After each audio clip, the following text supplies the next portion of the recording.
mag-asawa na ganito, kadami ang kotse na mamahalin. Hindi na bali yung mga Fortuner, okay lang. Pero kayo, Rolls-Royce, Maybach, Mercedes-Benz, Bentley, Escalade, Range Rover, ilan? GMC, Suburban, G63, di ko na nga naintindihan yan eh. O sabi ni Senator Soto, tapos pera ng gobyerno. Ano ba? Nasaan ang konsyensya nyo, madam? Isang tanong. Hindi ako naniniwala na wala kayong contact sa DPWH.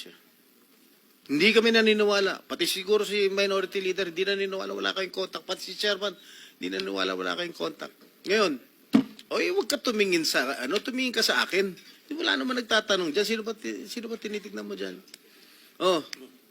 Magkano binibigay mong porsyento o advance sa mga taga-DPWH?